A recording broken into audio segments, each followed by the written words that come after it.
Hey everybody, welcome back to Race of History.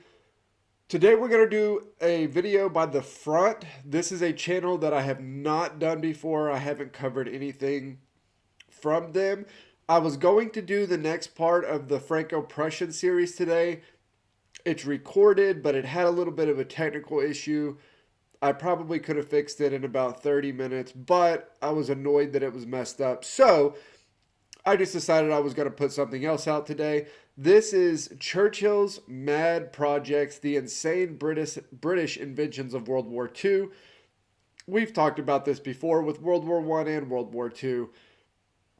When you get into a war, especially one of that magnitude and with that much at stake, you're trying to find anything you can to get an edge, to break stalemates, to do whatever you can to pull this out. I mean, that's how the tank comes about, right?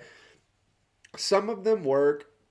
Obviously, some of them don't work. So we're going to look at some of the ones I'm guessing that were a little bit more on the bizarre side and probably didn't end up working.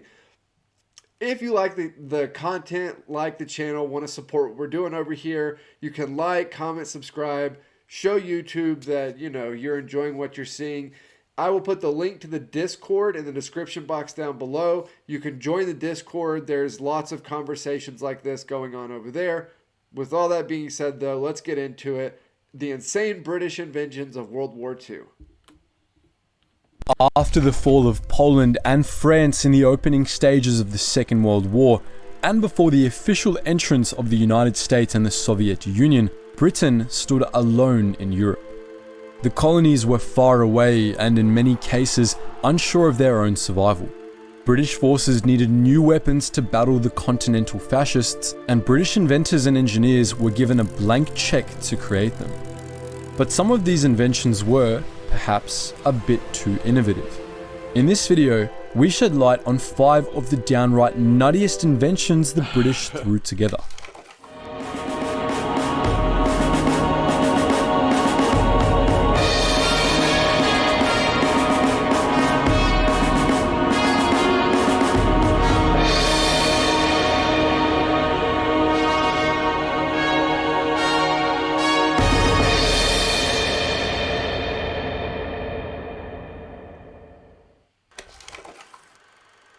Aside from the imminent threat of invasion, the main problem Britain faced was supply. The British Isles had long relied I'm wondering if this is the Pykrete one. On raw materials, fuel, and food from the rest of the empire to keep things running. But in the first half of the Second World War, this supply line was nearly severed. German U-boats prowling the Atlantic sank hundreds of ships and destroyed millions of tons of vital supplies. The best way to defend against them was with aircraft, but in the years before cheap steel aircraft carriers were available, one man suggested building carriers from ice. British inventor Geoffrey Pike developed a special kind of ice named Pykrete, which was made from water and frozen wood pulp.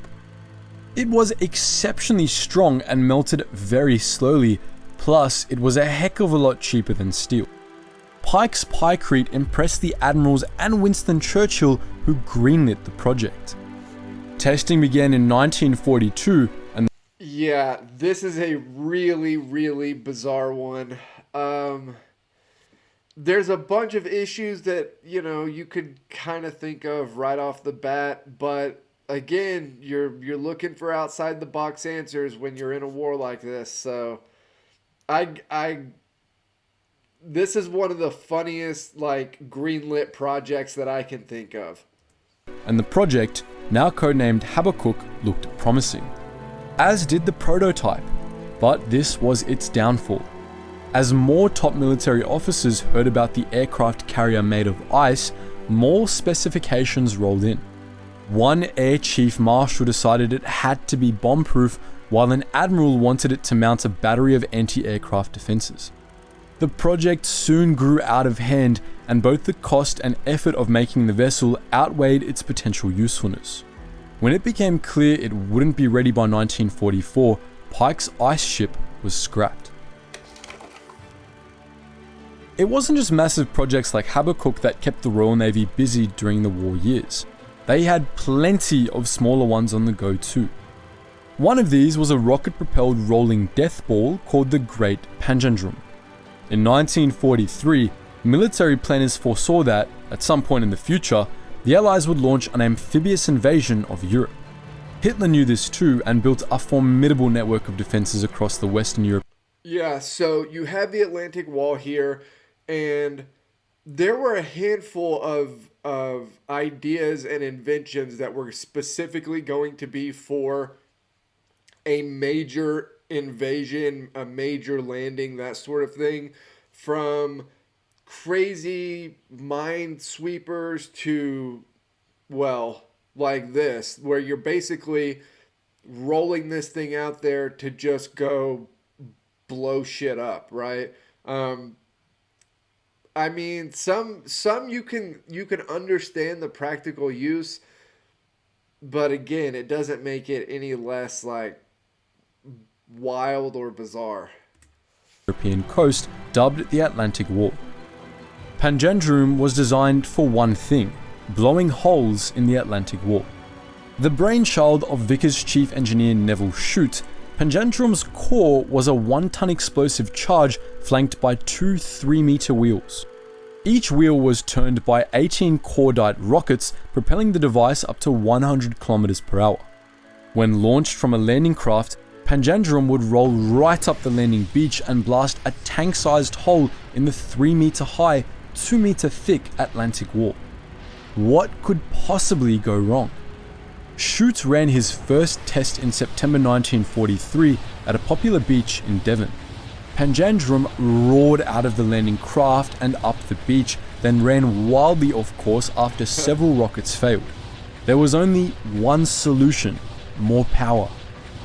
For his next test, the supremely confident Shute invited a gaggle of... Is that the only solution, to put more power? I feel like you could do something to make it balanced without it being totally dependent on the rockets being at the exact same like propulsion on the, you know, for each side. Now, obviously, you would have some sort of AI that like compensated one way or the other, but surely you could put something in it or just weight it down super heavily on each side so that one or two don't make such a drastic difference in the direction that it's going. But I feel like that's probably not the only way to get it to go straight, is to put more power. Top military officials to watch. He'd upped the number of rockets from 18 to 70 and added some cables for rudimentary steering. But when he lit the fuse, all hell broke loose. Undulations on the beach rocked the Pangendrome from side to side, detaching some of the rockets. Every rocket that came loose further destabilized the explosive-laden cart, and it careened toward the officers. Oh, I bet that dog is freaking the hell out. They dived head first into the sand to avoid the rockets whipping around the beach like angry wasps.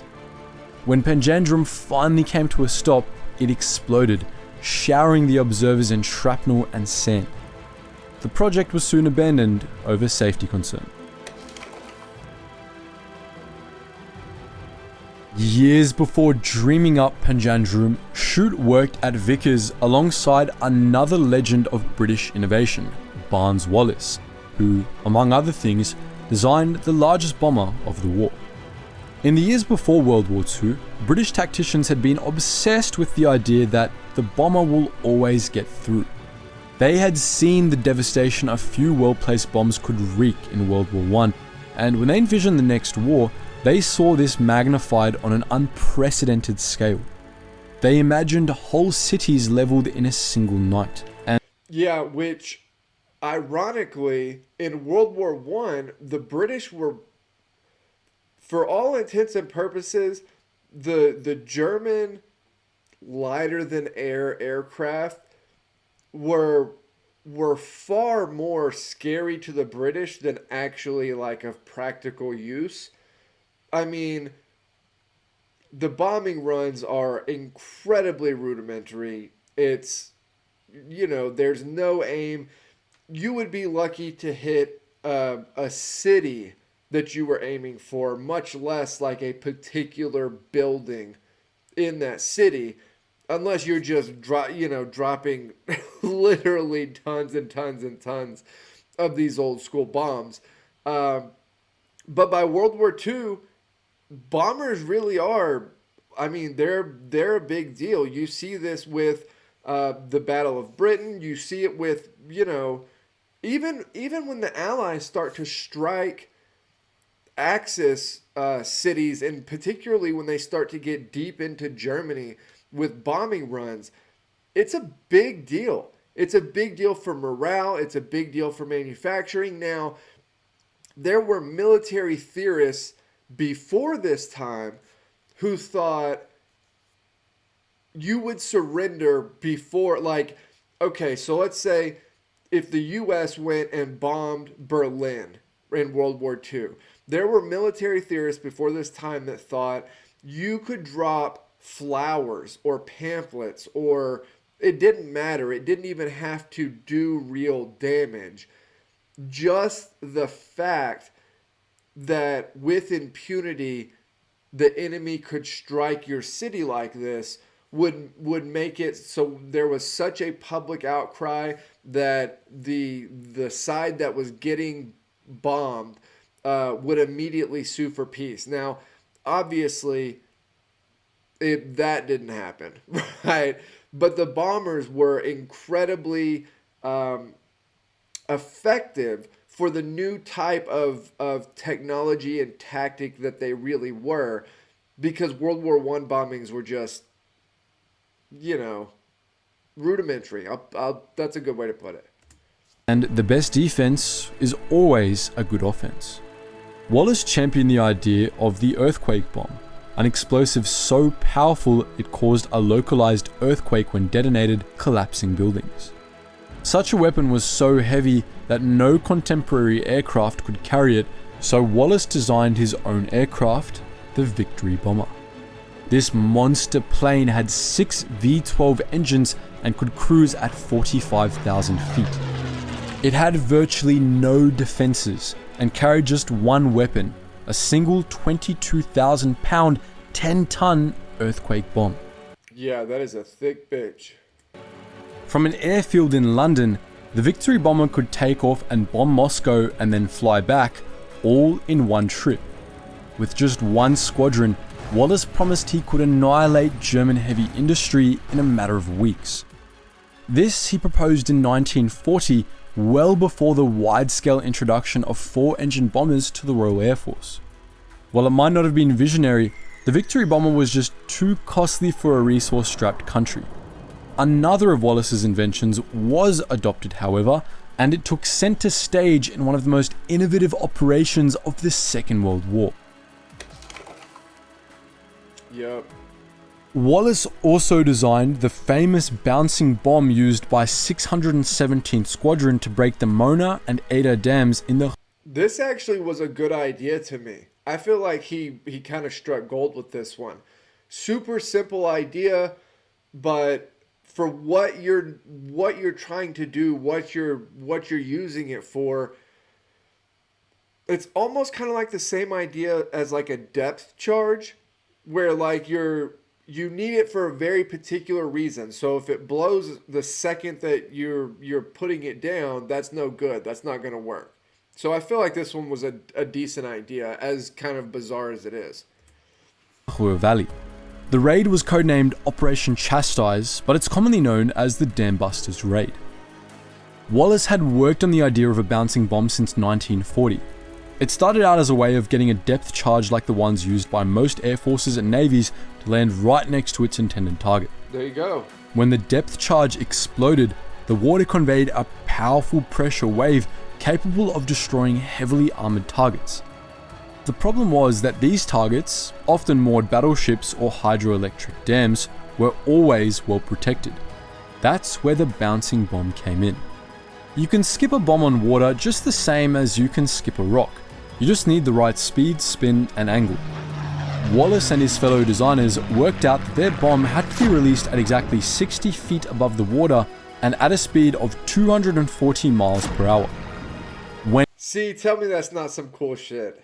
it hit the water, it had to be spinning at precisely 500 revolutions per minute. Everything had to be exact or the bomb wouldn't explode close enough to the damn wall. Too much spin or too high a speed and the bomb might bounce right over it. On the night of May 1943, the 24-year-old Wing Commander Guy On the night of May 1943, what night is that? Gibson led his squadron of 19 Lancaster bombs in the first bouncing bomb attack. The Dam Busters, as the men were called, succeeded in blowing holes in both the Mona and Ada dams, causing a torrential flood and temporarily shutting down the industrial output in the valleys beyond. The mission was a success, but they paid a heavy price. 40% of the men who left on that fateful mission never made it back home. Sometimes, a product made for one purpose can be far more useful at something else. This was certainly the case for the last of these crazy British inventions, the exploding rat. You are kidding me. This is one I have not heard of.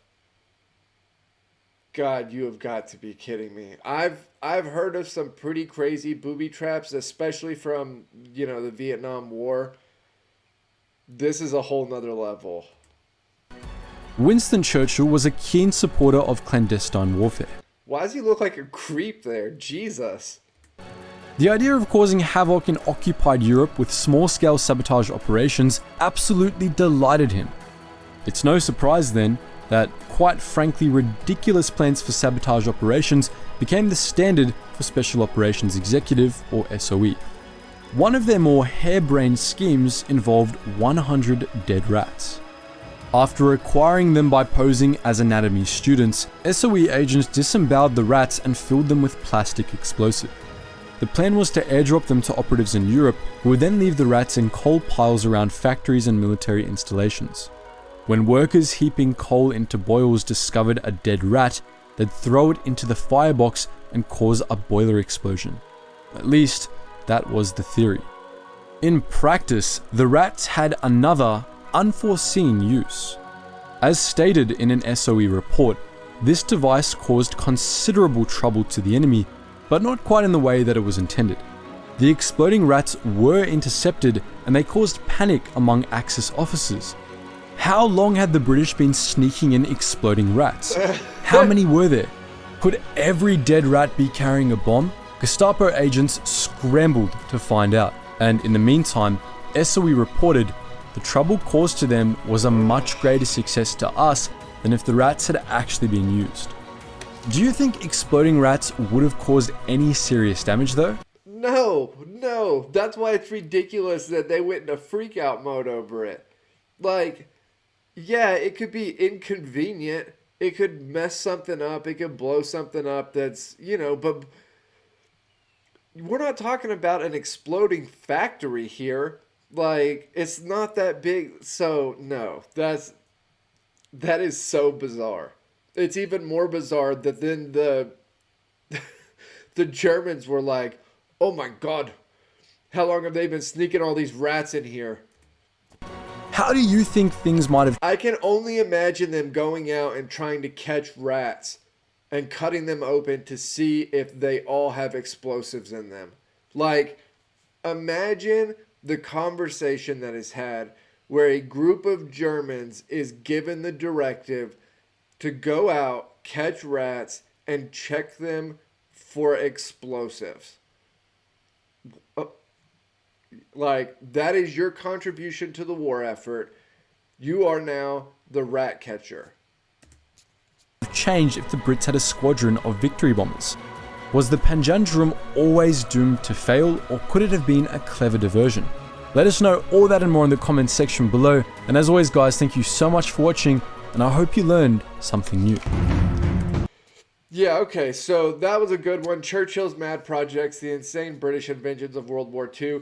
There are some bizarre ones that ended up working. The bouncing bomb wasn't a terrible one. It did what it was intended to do. And yes, a ton of the planes went down. But that's common with a lot of raids in World War II. where a lot of planes go down. So it's not specific to that run or anything like that. But there were a lot, especially with regards to the tactics used in France, you know, with the kind of guerrilla style, you know, messing up factories and railways and telephone lines and all that. There were some pretty bizarre ideas, but some of them worked. And so, you know, I don't know if it's they got a little bit too over their skis with some of these crazier ones, or if it's, you know, a broken clock is right twice a day with some of the good ones. I don't know. Y'all tell me what you think. That was a good video. As always, like, comment, subscribe. Help me keep building the channel over here. I am hoping that I get the next part of the Swedish Ranger series out tomorrow. God, that's right now. I have that scheduled to do tomorrow. But we'll see. We'll see how it goes. If I get it then it'll be done then. If not, then I'll make myself sit down and fix the Franco-Prussian War one, and we'll go from there. But with that being said, I'll see you all next time.